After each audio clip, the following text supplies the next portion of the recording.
Chosen is definitely the most experimental, as I've talked about before. This episode in particular is probably number 1 or number 2 on that experimental kind of wheel. And there's good reason for that. This first scene that we're going to take a look at from season 2, episode 3 is of course the famous oneer. What is a oneer? Well, basically it just means that they kept on rolling for a long time. Generally when we see these in movies or in TV shows, a oneer could last maybe 3 minutes, maybe 5 minutes, 10 minutes would be really, really crazy.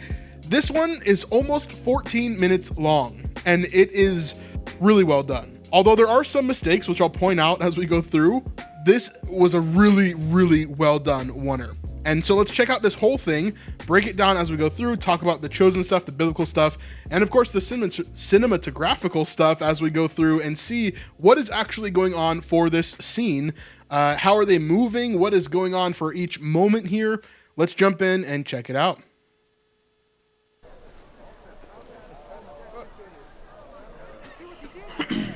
So remember, as we walk through, there are no cuts here. Just keep that in mind. You see they're making space for the cameraman to go through here. But where would be a good place to start? For you? Yes, for me. The law of Moses, the prophecies of Isaiah, the wisdom of Solomon.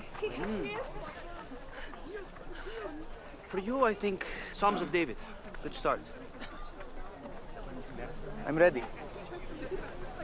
For example, to the choir master, a Psalm of David. If I ascend to heaven, you are there. If I make my bed in the depths, you are there. And? Just that. Just a few more minutes. Thank you for your patience, guys. Thank you. So obviously what they had to do ahead of time is choreograph this whole entire thing. This is a very long scene. If it's about 14 minutes long, it's probably about 13 to 16 pages of dialogue and different things that are happening here. And of course, we're seeing it all roll out all at once without any mistakes. Well, almost any mistakes. But we're seeing here in the first section, we're seeing Matthew and Philip, as previously Matthew had gone to Philip to help him to learn more about the scriptures. And then Matthew would take that to Rama and to Mary and to help them learn more about the scriptures as well. And so Philip is giving him some of these different scriptures to walk into and to focus on here. Of course, here focusing on, I believe, the Psalms. But I'm not planning on ascending to heaven or making my bed deep in the depths. You asked for a passage. Yes, but one that could help me understand how you and everyone else knows more. That's what I know and what you must come to believe if you want to make any meaningful study of Torah. So another thing you'll notice, and I'm not going to pause it as much as we go through, but you'll notice that the sun is setting during this clip right here. They did not film this over days and days and days and just perfectly time the sunset. What actually happened is they practiced it earlier in the day, and they knew they wanted it around twilight time. And so they actually had done this this run through, actually tried to film it a couple of times before this, but then this one kind of moment here, this one filming of it was just, it ended at the perfect time. And you'll see throughout this whole oneer that actually the sun completely sets and then leads directly into the rest of the episode. But you'll kind of see that the last bit of the sun disappear in the sky. I don't understand. Excuse me? Yes. Can you tell me what happened to Jesus? He healed me. Healed you of what? Epilepsy. Yes, and how long have... Say it back to me. If I ascend to heaven, you are there. If I make my bed deep in the depths, you are there. There's nowhere you can go.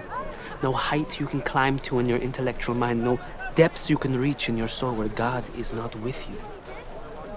Do you get it? I think so. No amount of learning can bring you closer to God or make you more or less precious to Him. He's always right here, right now, with you, for you. But I don't feel it. The feeling doesn't always come first. Sometimes you have to believe first. Believing a thing does not make it true. That is wisdom, but these are not just any words. They are David's in Scripture. But how do you know whether David was only talking about himself and not everyone else? He did say, if I ascend, not if people ascend. It almost sounds like you don't want it to be true. Excuse me, can you please tell me what happened to Jesus? Are you with him? Yes, yes, we are his students.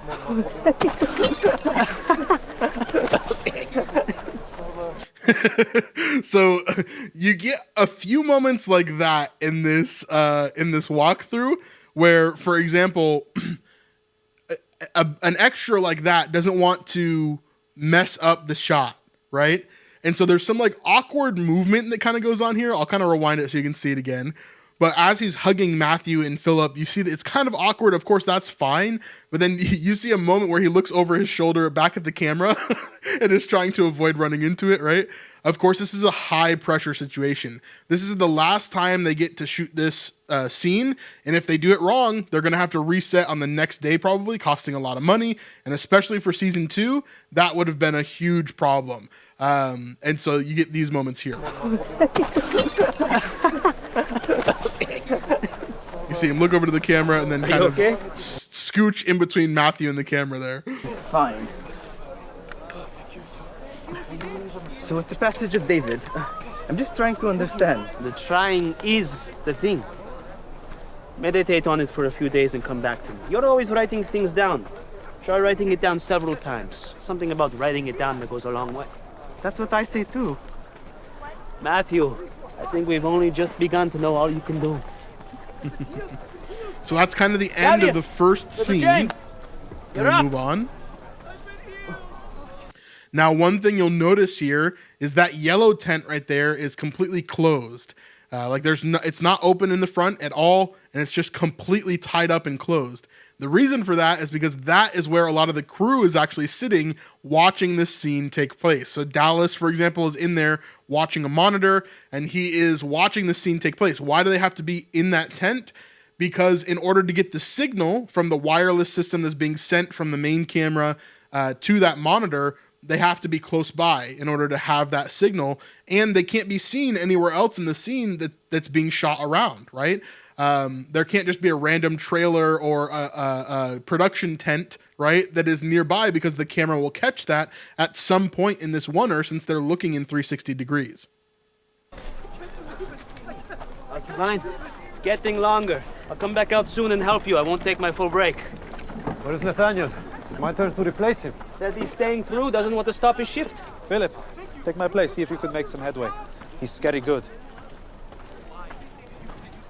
There have been over 60 people already, with 50 waiting in line currently, not including lepers and others who are still in line. Did you say over 50 in the line right now? Yes. How long is this going to last? Well, it depends on each encounter you have. Never mind, I get it. One of the things I love about this episode too or this scene in particular, is the feeling of it just being really natural. Like, there's these quiet moments, these moments when they're just kind of walking from person to person. You see as Matthew here is kind of just walking silently. There's no dialogue going on. This is all the stuff that would be cut out normally in a scene, right? And there would be breaks in between and switching camera angles and all that kind of stuff. But I love that this feels so real as we walk through this.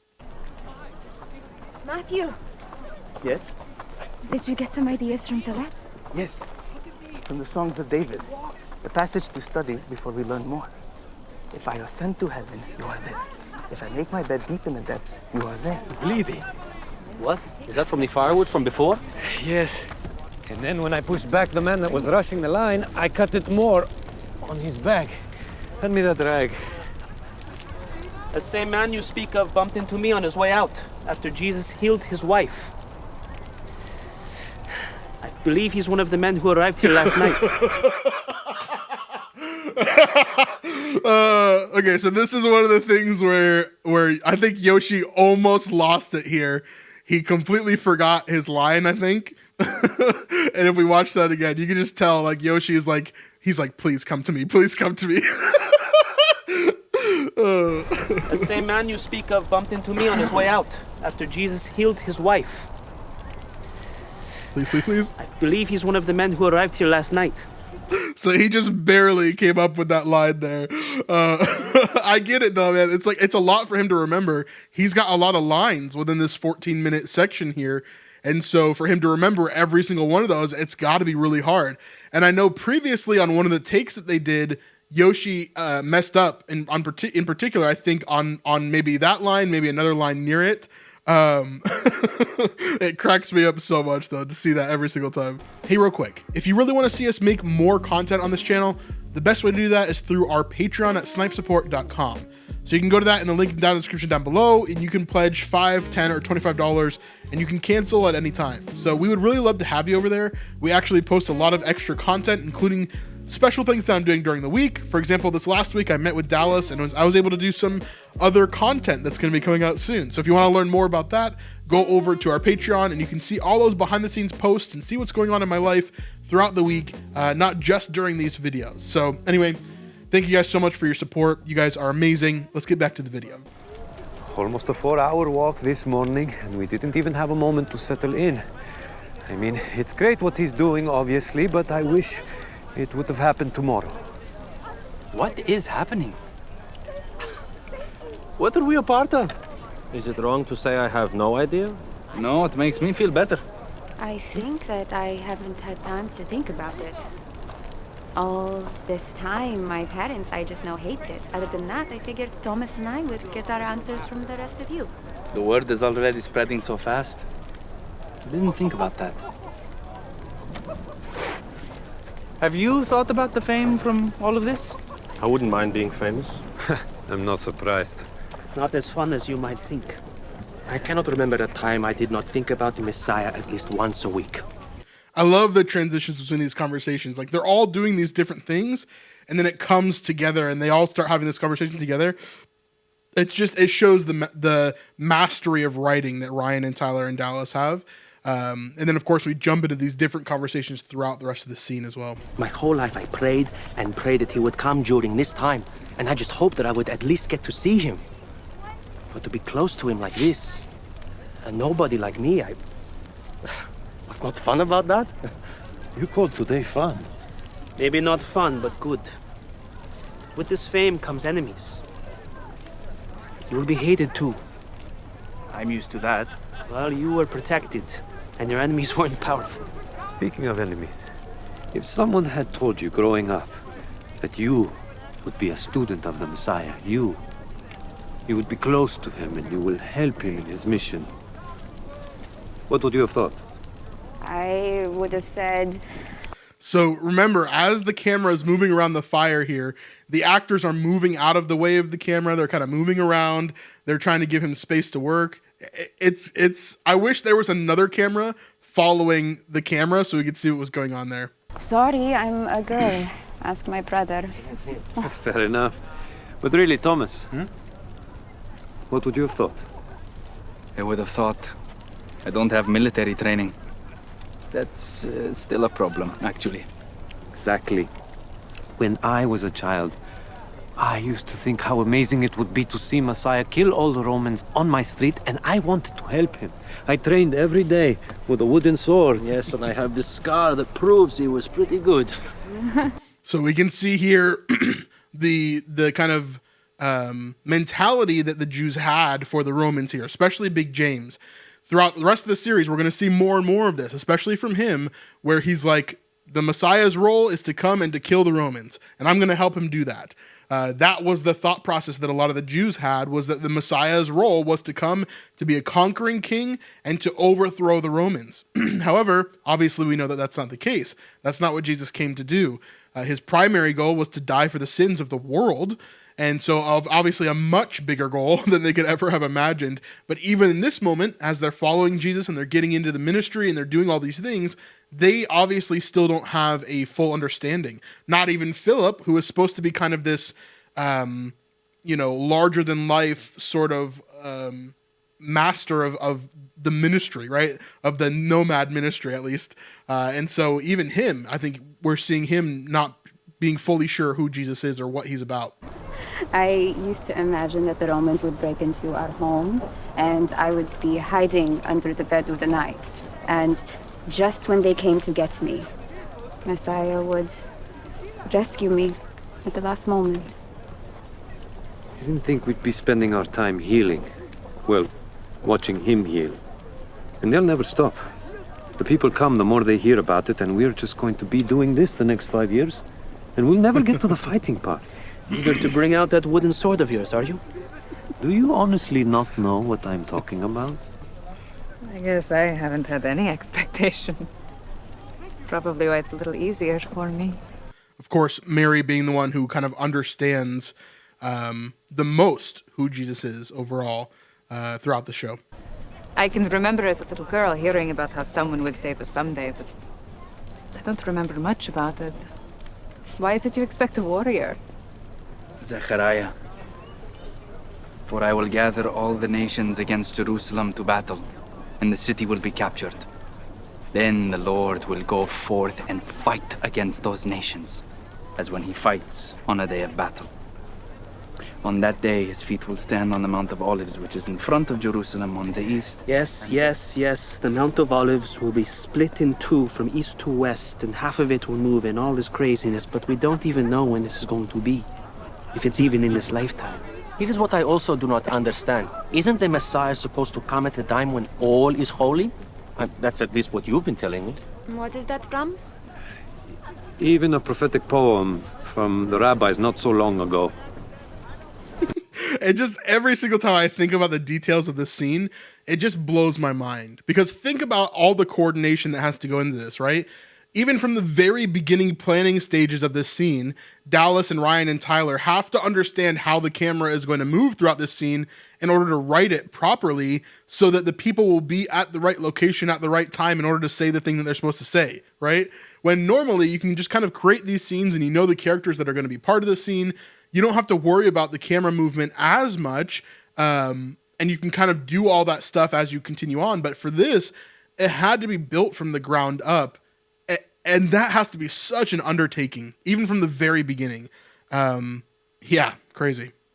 And there shall be no unrighteousness in them on his day. For they shall all be holy, and their king shall be the Lord Messiah. Guess that's why the Pharisees do not think he is the one, Mary. You have to help clean up the Red Quarter first. So let's go back to that, talk about what Big James is talking about there. Because it's really interesting. Again, gives us a better mindset for what the Jews are going through here. Poem from the rabbis not so long ago. So this is a poem from the rabbis not so long ago. This is a poem from basically not scripture, is what he's saying. And there shall be no unrighteousness in them on his day. For they shall all be holy, and their king shall be the Lord Messiah. Guess that's why the Pharisees do not think he is the one, Mary. You have to help clean up the Red Quarter first. So yeah, that's very true. It's a joke from John, but it's very true. It's one of the main reasons why the Pharisees don't believe in Jesus, because he is not what they expected, right? He's not coming in a time that they expected, where all of the Jewish people are righteous and set apart and holy, and then the Messiah will come. And then I love this line from Mary here as well. I don't think he's waiting for us to be holy. I think he's here because we can't be holy without him. Such a good line there, and so true. I don't think he's waiting for us to be holy. I think he's here because we can't be holy without him. We can't. There's no part of us that is good. No, not one. And the only way that we can be good is through Jesus. He makes us righteous. He makes us worthy. He makes us good enough. Whoa. That's good. The baptizer will want to use that. Big James, I need you to help with crowd control. People are bickering and getting physical, and I can't help much in that department. Yeah. Are you serious? Yes. Gonna have to use my sword on them before the Romans. So, let's see here. How are we doing? So back to the backgammon game. If you've played backgammon, this is like normally what's on the back of a checkers board. This is one of the oldest games in the world, along with like Mancala is an older game as well, dating back to I think before the 3rd or 4th century. But backgammon is, I believe some people think it's like the oldest board game ever, and so here's what they're playing here. Well, how do I put this? Well, are you serious? I'm worse off than I was. Yes, you are. I thought you said you were good at this. I thought I was. I can't get out of this now. Sorry, James. Yeah.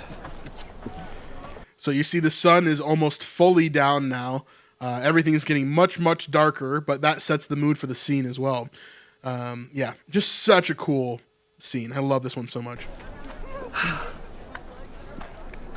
So what was everyone talking about?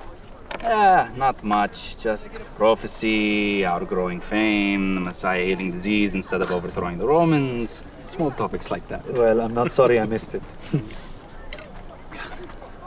I'm ready for this day to be over. What about out there? Anything happen in your short shift? No, it's same as all day. One thing that is annoying me, though, is these people. They are believing in him and praising him, and don't get me wrong, that's great, but it's because he's healing them. The Samaritans. Yeah, was pretty much what he said. That's all they needed. I know. I just don't know how many of them would believe in him if he wasn't healing them. So I have to ask. I think I can guess. I have two questions. Forgive me, but I speak plainly. What is your malady? Forgive me, I don't mean to offend. It's fine. It's a form of paralysis. It's caused problems since birth. It's almost time for evening meal. Are you hungry? So then why... I mean... Why hasn't he healed you? How do you watch all these healings today? Does it bother you? And of course, this is a massive setup for little James. In season 1, they didn't talk much about his limp. However, in season 2, you begin to see it a lot more. The actor who plays little James, Jordan Ross, actually has a limp in real life. And he has basically a form of cerebral palsy as well as severe scoliosis, or other way around. He has minor cerebral palsy and severe scoliosis, I think, are the two that he has. But in real life, obviously, he has a limp, but that doesn't keep him from doing a lot of things. In fact, he's one of the most athletic people on the cast when they play football and frisbee and all that kind of stuff. He's running around and tackling people and like having a ton of fun, although he is in pain pretty much daily, and he struggles through that. If you want to hear a little bit more about Jordan and his walk through that, I've done a whole interview with him on the channel, so you can go find that on the channel. But this is the first real moment in the show where they actually acknowledge it and they kind of share more about it. And of course, it's going to become a part of little James' story here as well. Fair questions. I'm still trying to figure out how I feel about all of this.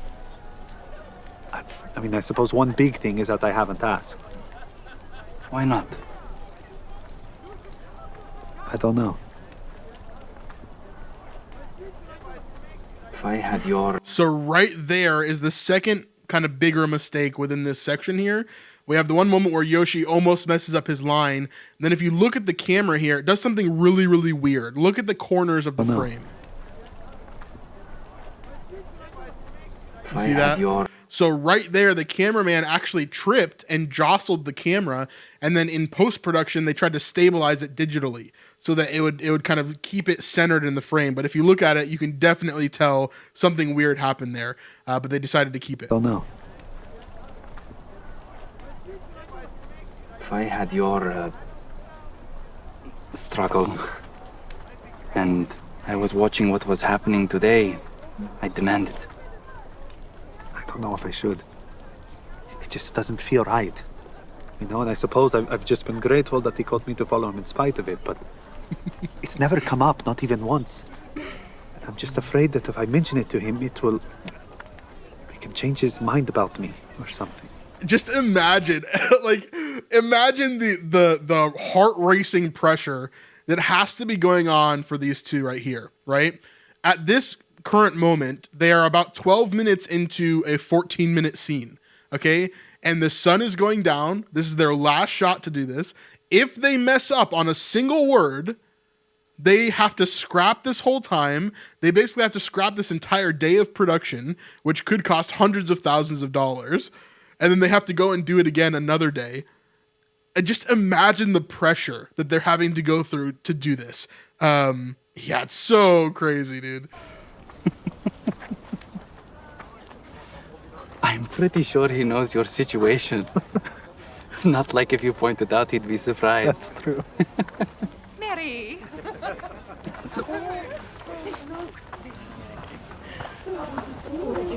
Real quick, I want to go back. Someone in chat is saying that you could see a bit of a glow in Jesus's tent over there. Is that true? I don't know. I don't really see that much. Why not? I don't know. If I had your Yeah, I don't really see a glow. Maybe struggle. a little tiny bit. and I was watching what was happening today, I demand it. I don't know if I should. It just doesn't feel right.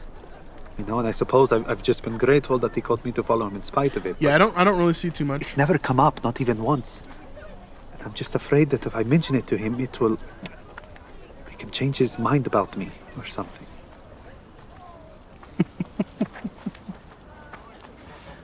I'm pretty sure he knows your situation. It's not like if you pointed out, he'd be surprised. That's true. I love Thomas in this episode too. I love Thomas all throughout season 2, just getting to know him a bit more and walking through that. So good.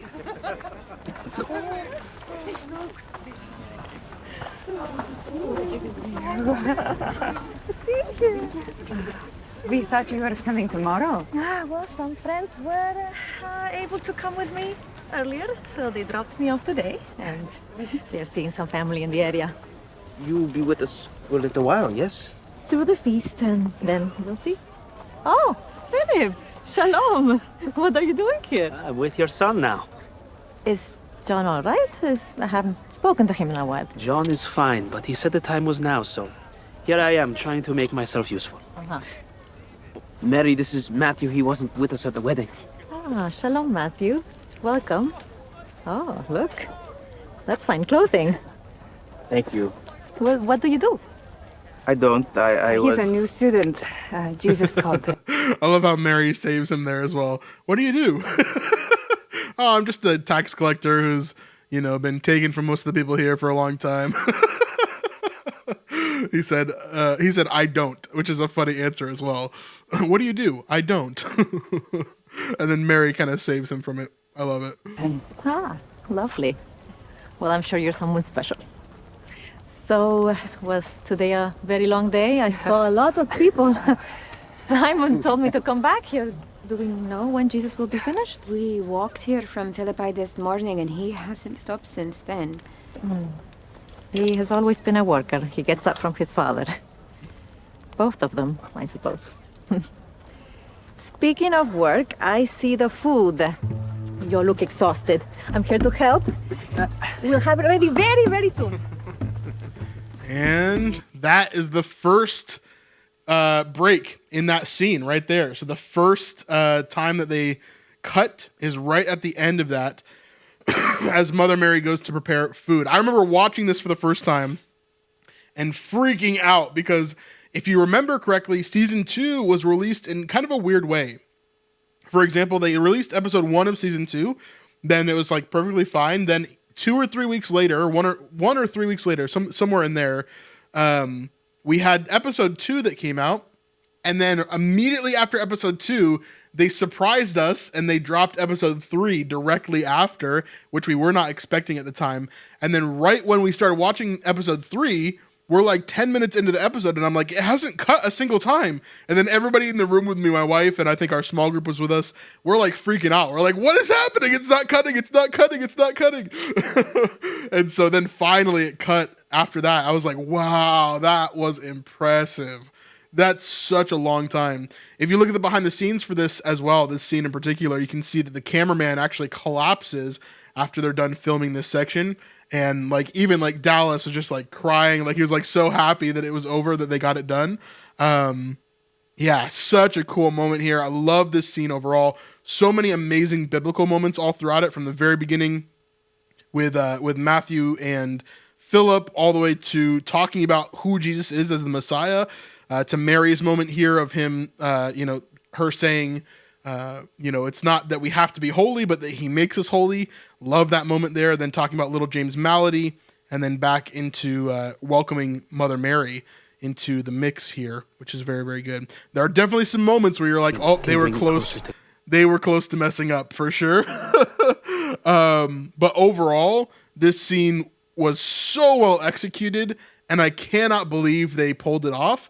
There's a reason why they haven't tried to do it again, right? There's a reason why they haven't tried to do another 14-minute oneer in the show, because it's very, very difficult.